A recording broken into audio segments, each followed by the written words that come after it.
Le festival biblique, c'est un moment, je dirais, très important pour nous, en ce sens que, pour moi personnellement, c'est une fête de la parole de Dieu.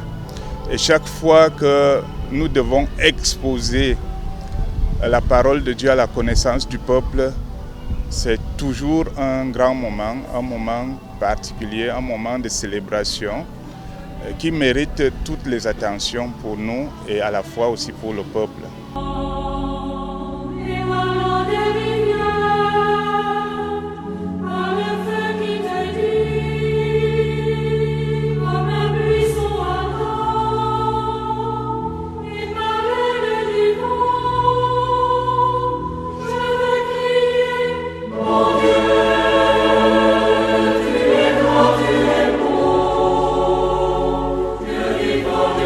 Et en tant que supérieur des missionnaires claritains de Douala, je suis, je dirais, l'un des maillons forts et sûrs de la promotion de la parole de Dieu dans cette partie de l'Église qui est à Douala.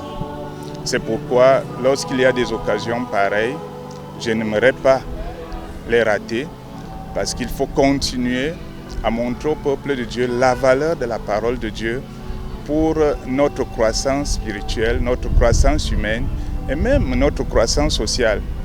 Parce qu'avec la parole de Dieu, on construit la société, on se construit personnellement et on construit aussi notre vie spirituelle. Donc c'est une base assez forte.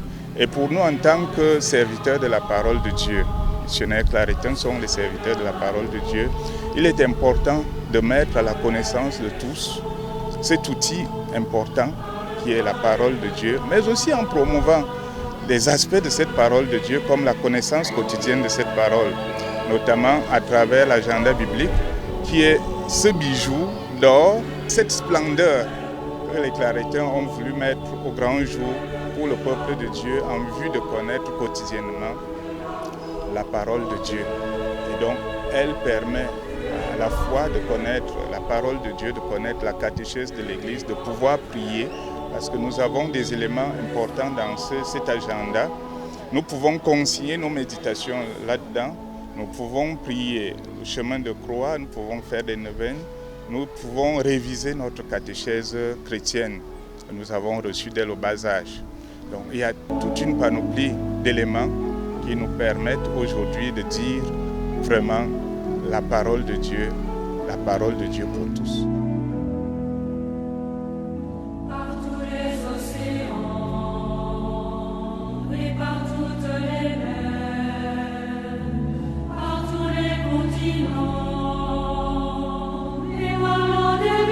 Nous sommes serviteurs de la parole et il a institué le 3e dimanche du temps ordinaire. Donc chaque 3e dimanche du temps ordinaire depuis 3 ans, nous célébrons le dimanche de la parole.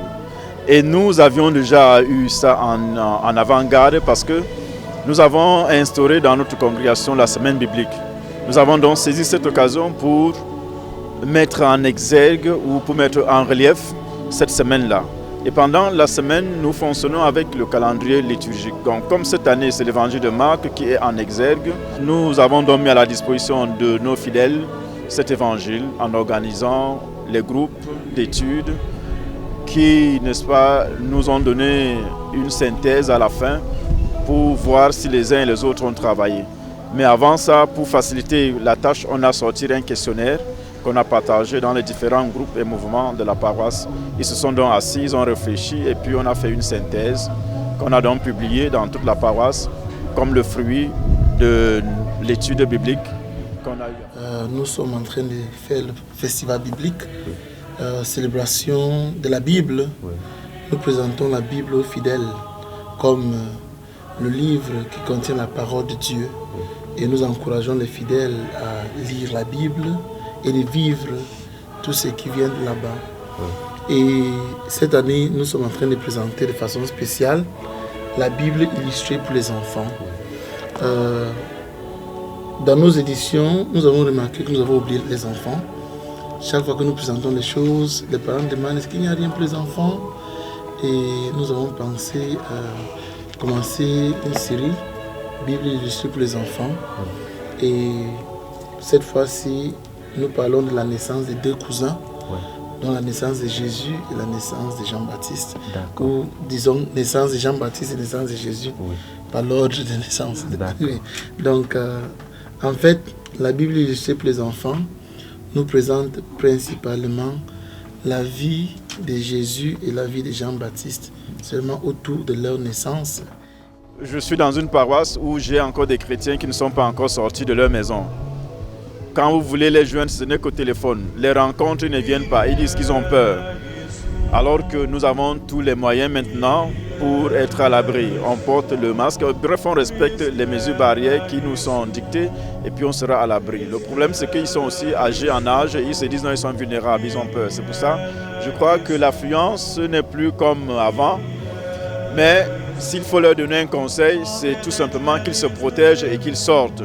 Parce que le Seigneur, c'est lui qui nous donne la vie. Donc même si nous sommes malades, il a la possibilité de nous guérir. Donc on ne doit pas avoir peur quand il s'agit de Dieu, parce qu'il a tout pour nous mettre à l'aise.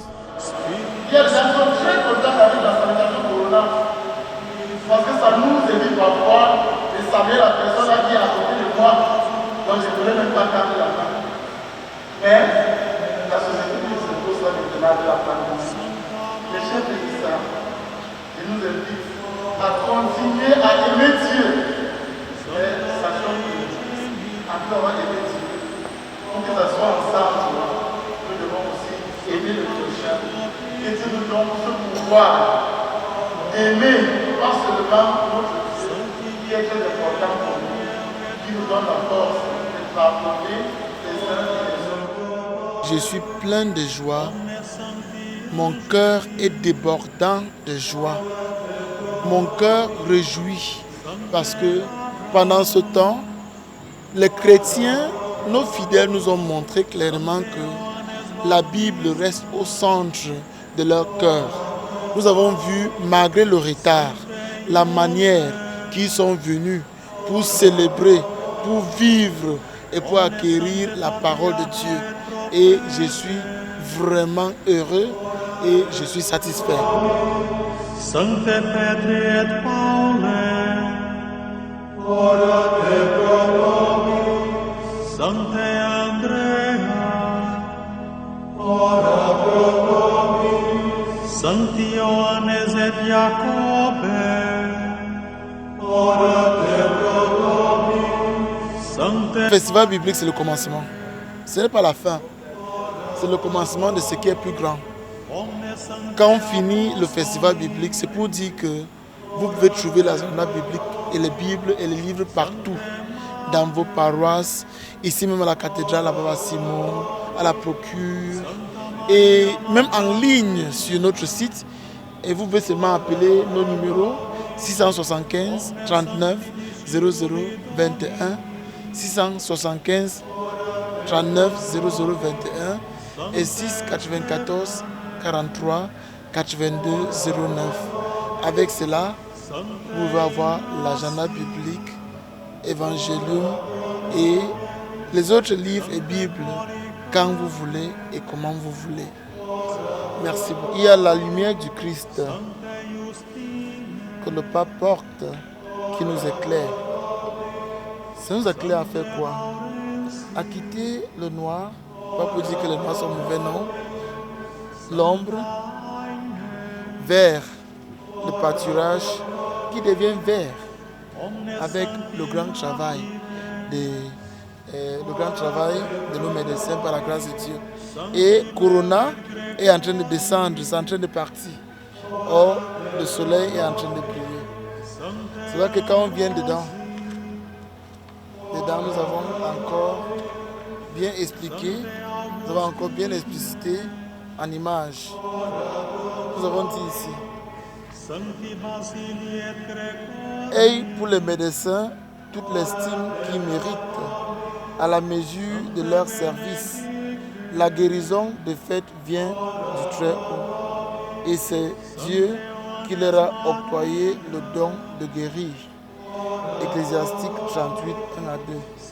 Et vous voyez, ici, c'est comme si c'est le désert, mais vous voyez comment les médecins, par la grâce de Dieu, tendent vers le verbe pâturage. Et le monde ne reste pas du côté du désert, ses yeux verts. Il y a de l'espoir.